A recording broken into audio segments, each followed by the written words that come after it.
make sure your team leader's checking it out, because here's the thing. We can't get the appointments if we're not making a call and asking for the appointments. And remember that's the big thing getting in our way right now is getting appointments. So today's scripting calls and role play calls and how to get the appointment is freaking awesome. Definitely worth the price of admission. Well, I think that's the team leaders are getting stuck on that. They're making phone calls. They don't really know what they're saying. Well, good afternoon. My goodness, the Hardy are on today. And the birthday girls are on today. I can see one of them wearing a tiara. Oh my goodness. Margie and Kathleen, happy birthday. Thank you. Happy birthday, Marge.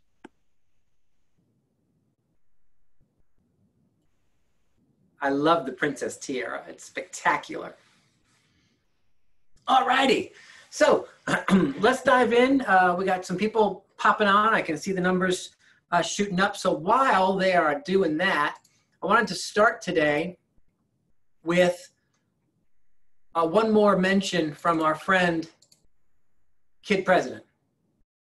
Much Kid President. Any ahas that you took away from that?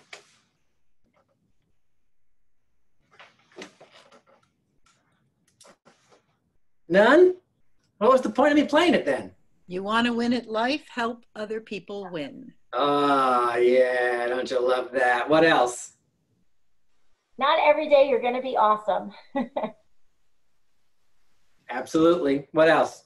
Don't let every day be the same. Mm-hmm. Except for Rick. Rick is awesome every day. He tries to be as awesome as possible every day. It is a choice, right? So if you can choose crappy or awesome, you might as well just choose awesome. I love that comment that he made about what if we just paid more attention to each other, maybe we wouldn't sound like trumpets to each other. Wah, wah, wah. There's an aha. And I love the idea of that your life is like a comic book strip with empty boxes. You get to decide what you fill your boxes with. So every day, what are you filling your box with? Oh, baby. I love that kid. All righty. Okay, so let's talk some stats. Let's talk some stats. Oh, actually, you know what we have to do first? We have to do shift book winners. Shift book winners. I have the results of your shift book winners. Today's shift book winners are Mary Russo and Amy Mosley. Woohoo! Yay, Amy and Mary. So make arrangements with your market center to come in and pick those books up. Or if you already have one, you know the drill, right? Redistribute in your name and add to your downline. All right. So I ran some numbers for you, and I wanted to just get them to you verbally, and then I'll get them out to you via email. And as you know, we've been monitoring a couple of things in the last couple of weeks, and the first is listings taken. And the listings taken numbers were kind of interesting to me. Does anyone remember what we were down for the month of April? 62%. 69? So we were, right, so for the entire month of April, we were down like depending on the town, anywhere from 60 to 70%, right, listings taken. If you add the first 2 weeks of May into that, and so from April 1 through the first 2 weeks of May, we're only down 50%. So what is that telling you? It means people are listing their houses, right? Go ahead, Jeannie. Sorry, I didn't mean to jump on your lipstick flips. More sellers are putting their houses on the market. Yeah, absolutely, right? And so as that number gets smaller, right, that down number gets smaller, it just simply means the further we get away from April, the better we're doing in terms of getting more inventory on the market so that you guys can go out and sell it and your buyers, right? So that's a really fun stat and an exciting statistic. How else could you use that stat with your current sellers who are sitting on the sidelines? Competition's coming. Yeah, clearly the competition is on its way, right? We were pretty clear that it was going to come, and now it's arriving because the numbers of how much we're down time period of last year to time period this year are getting better, which means more and more competitors on the market. So do it now before those numbers get even better. Under contracts, I'm going to tell you what, under contracts, man, I keep having to do the math over and over again because I'm convinced that I'm wrong. Right? Jody and I were having this conversation one day last week, and she said, well, I did it and it seemed like this. And I said, yeah, me too. And the under contract numbers for the county, under contract numbers for the county are flat to better this year than they were last year. Flat to better.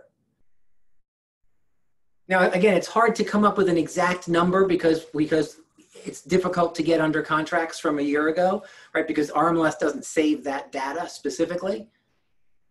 And yet flat to better, time period over time period, last year to this year, with all that's gone on, that just continues to show us that the market is showing up, right? And so for our clients and for each of us, now is not the time to be sitting on the sidelines, right? If you have clients who are waiting for the market to return or come back, or the world to shift in such a way that it's now okay to go and sell your house, they're missing all the activity that you all are creating out there, right? And I know for a fact that most of that activity is you, because I keep having you guys come back to me saying, oh my goodness, I called one of my friends at so-and-so, or I called a listing agent at so-and-so, and everyone's like on vacation.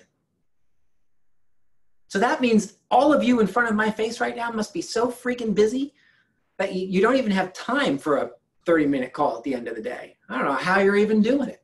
My goodness. And then of course, pricing is following the same pattern as under contracts. Flat. We're just not seeing any real pricing movement in the high end or the low end. We're not seeing things, seeing things appreciate, and we're not seeing things depreciate. Everything's just kind of the same. How is that a benefit for clients, buyers or sellers? How are you using that information?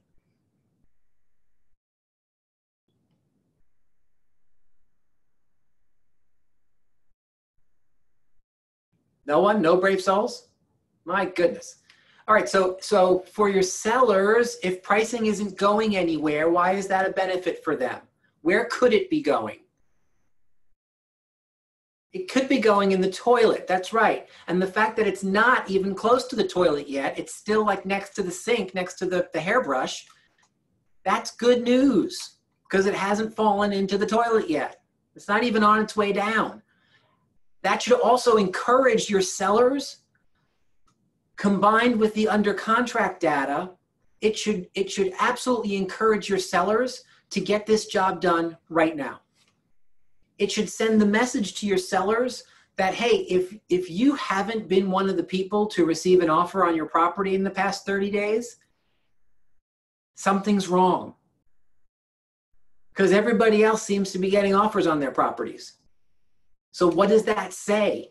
Well, before your prices decline and while all this great activity is going on, let's jump in. Let's make sure that we can maneuver ourselves into where the market is instead of sitting on the sidelines watching everyone else benefit.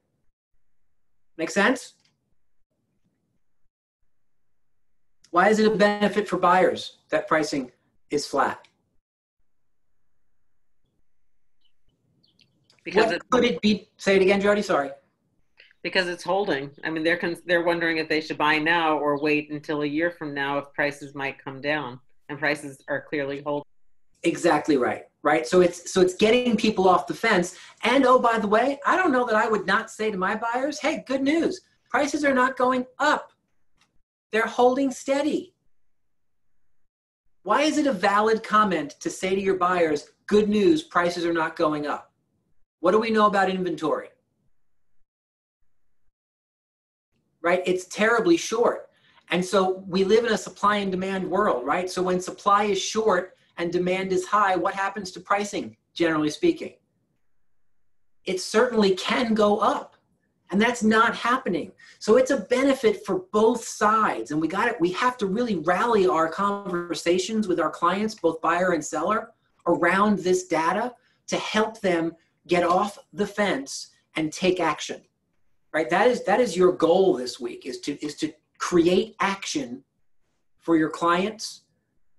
And that has to start with you creating action for you, right? So what are you going to do to create action for you and your business that you can then take to the buyers and take to the sellers and have them take action based on the data that you're delivering to them? Let me give you a couple of quick numbers town by town, if I could. And what's spectacular is I noticed that I wrote down the numbers and I didn't do the math. So I'm going to stretch the conversation a little bit while I do the math. So let's start with the Ridgefield market. Ridgefield listings taken year over year, down 39%. Down 39%. Under contracts, about flat to better. Same as countywide, about flat to better, which means we're actually pacing a little bit higher in the town of Ridgefield in terms of properties going under agreement this April 1st to middle of May than we did last year. City of Stamford. City of Stamford, listings taken, down 53%. Down 53%. So the city of Stamford is tracking pretty close to what the entire county is doing in terms of listings taken, and yet it's getting better, right? Both the town of Ridgefield and the city of Stamford both getting better. Under contracts in Stamford, the same, flat to just a little bit better. Tracking the same as the county. Let's go to Danbury. In Danbury, we've got listings taken down by 41%. Listings taken down by 41%. So tracking a little bit better than the county average and tracking better than just the month of April, same as the other two towns. And exactly flat. The city of Stamford, of Danbury is exactly flat even, almost right, like to the unit number in terms of under contracts last year to this year. And lastly, Norwalk. Listings taken down by 45%. So again, tracking a little bit better than the countywide average. And your under contracts, flat to just a little bit better than last year. So not surprisingly, town by town breaks down kind of the way the entire county does, which means listings taken are down by half or so, right? One side or the other of half.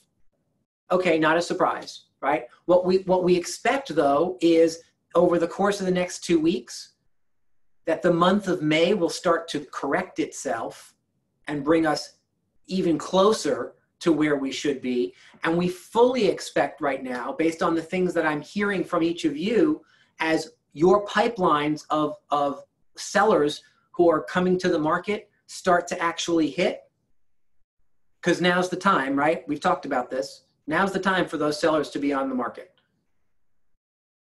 And the agents who are going to win are the agents who have the most listing inventory, well-positioned listing inventory in the next 60 to 90 days. You will be the big winners of the year. So if you don't have a pending seller right now, your task this week is to get on the phone and find someone who wants to sell their house. I'm not kidding. If you have a pipeline of sellers who are looking to come on the market over the course of the next 2 to 3 weeks, your task this week is to find another one. Because you've already proven that they're out there. Now you just got to find another one, right? There are tons of people out there who are going to be putting their houses on the market. The question is, will they be putting their house on the market with you or with someone else, right? So you have to get in front of all of those sellers as quickly as you possibly can. Any questions on this data? Any comments on this data? So Rick, Yes. so you're saying that in this time of already reduced inventory and lower listings, you have the same amount of people making transactions, maybe even a little bit up over last year when it was a lot easier to buy a home. Yes. And so that means that even in this most difficult time, there's still tremendous demand for people who want to buy and want to buy now. Absolutely. Absolutely. Right? And I guess the rates are helping that too. I would say absolutely, right? I would say, and let me ask this, Paul, and I think I saw Tammy. Yes, Paul and Tammy, Karen, are you guys busier than a one-arm paper hanger? Unbelievable. Their people are calling. Very much. They're calling out of the, it's unbelievable, with addresses in Brooklyn, Queens, Williamsburg. Right. So understand that not only are we seeing that on the real estate side, but on the mortgage side, our partners are seeing that frenetic pace as well. Right. So all signs continue to point to buyers who want to buy are buying. They don't care about wearing gloves and wearing masks and virtual showings and all. They don't care about any of that. What they want to do is buy a house. Right? And so that's why I say the real winners are going to be the listing agents who have those properties to sell those buyers.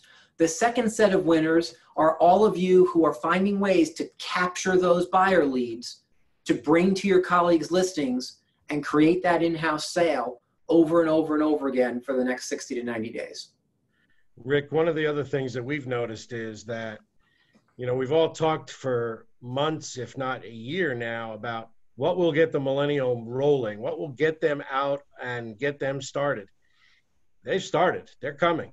And I think that huge demographic is now on the move officially, and they're heading our way. They like Connecticut and they want to buy here. Well, you're here, Paul. So, I mean, can you blame them? And it's sunny with palm trees here.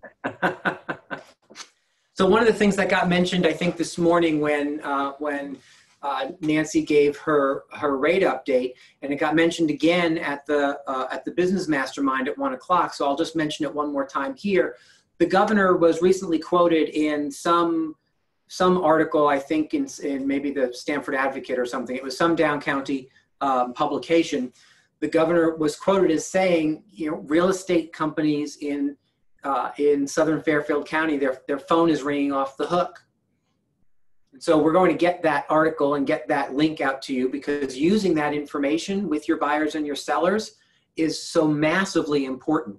And for those of you who don't practice in Southern Fairfield County, because I'm pretty sure the quote was Southern Fairfield County's phones are ringing off the hook. What happens when people start in Southern Fairfield County and realize that either inventory is too tight or they can't afford to live in Southern Fairfield County? Where do they go? They go north, right? So that is a positive article for every agent in both market centers, because if they're coming from New York, if they're coming from Long Island and starting in Lower Fairfield County, and what we know is that push then happens north and east. So it really encompasses every single person on this call, right? And so use that tool to make sure that your sellers understand the opportunity to get their house on the market right now, right? Jody Boxer looks like the cat that ate the canary. I'm not sure why. Oh, I think maybe she's frozen. I don't think she's actually, oh, there you go. You had this face on and I thought, wow, she isn't moving. But you were frozen. That was part of the problem. Okay. Anything else on these stats, or anything else that we need to talk about before we finish for the day, Monday, first day of week 9, prior to our reopen? So Rick, I just want to throw one more thing in. A couple of times I've heard this comment from realtors, and I want to remind everybody that when your buyer says to you, when you ask, what are you doing for financing? And they say, oh, I got it. I've been pre-approved with, a federal credit union out of Rhode Island. You really want to take control of that situation. Mention to them that the lending landscape has changed dramatically, and if their pre-approval is or pre-qualification is a month old or 2 months old, or if it's something off the internet, they really should be going and following your lead to a local purveyor, a local mortgage broker, or a local mortgage partner, like the 4 or 5 of us on here today, because I've had a couple of deals blow up that we've had to rescue because the agent just took it on faith that the borrower knew that they were pre-qualified. So have a script ready, and if you don't have one, we can discuss it, but have a script ready as to why they want to use your referral. At least call and at least get an opinion. Absolutely, absolutely. The same goes for people who are qualified or approved with big banks, right?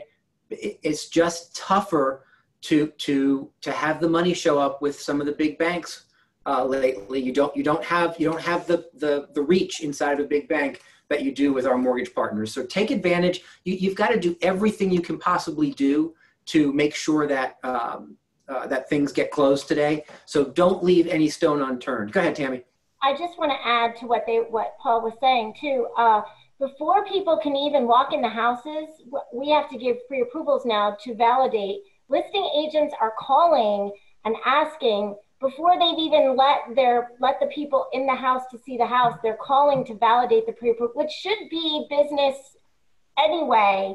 But I'm finding that it's a lot more now than it ever been. And they're saying, this client is making an appointment to see my listing. I just want to make sure you've actually spoken to them. So that's happening before they can even look at the house. I love that. Thank you for bringing that back up, right? And I agree that actually is the way maybe we should have been doing business all along. It cuts out the riffraff, right? It saves everybody time, effort, and heartache if someone's not really approved or qualified. So again, that's one of those things that I think is the gift of this shift. Some of those things are never going to go away. And I think that may be one of them, to make sure that we have qualified people touring the property instead of just looky-loos. Anything else before we finish for the day about anything else that you're struggling with, or anything you wanted to share with your fellow colleagues?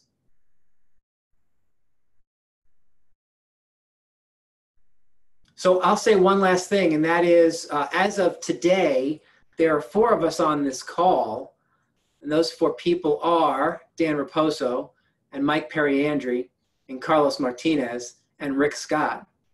We've got a 45-day wait challenge starting today. I'm in, Rick. Okay, now we got Chris signed up while we were on this call. I was texting. Oh, there we go. We've got a 45-day wait challenge, and so if the last 60 days has been less kind to your figure than you would have liked, we're going to do something about that, and we're going to do it together, because I find that, at least for me, it's so much easier to hit those goals, and when I have the support of some people around me and I'm doing it together. So if you are interested, just let us know. We'll send you we have a weekly Google Doc that we'll track on. The only thing you have to be able to do is put your current weight. Yes, ladies, you put your current weight. I know that's horrifying for some people, and yet it is part of the deal. We have to know where to start, and then what that weight loss is each week, so we can keep each other accountable. The goal is gorgeous by June 30th, and we are well on track, even after just 12 hours. I'm not putting my weight in. That's okay. You can track on your own, right? Numbers are just numbers, Diane. Numbers are just numbers. That's right. That's right. Did you hear all the numbers Rick threw out at you today? Do any of them make you feel upset?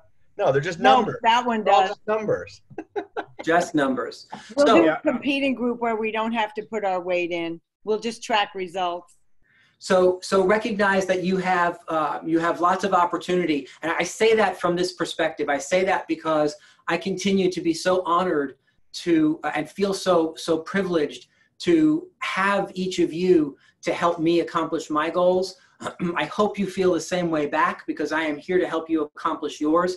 Your entire market center is here to help you accomplish at whatever level you want. And so even for something like a weight challenge, let's use each other. Use each other for the talent that we have on these calls to make sure that we are stronger together, and that never changes. So guys, if there's nothing else, I will bid you adieu. I will see you tomorrow at 9 a.m. I did that already. You were late. Okay. All right. Just checking.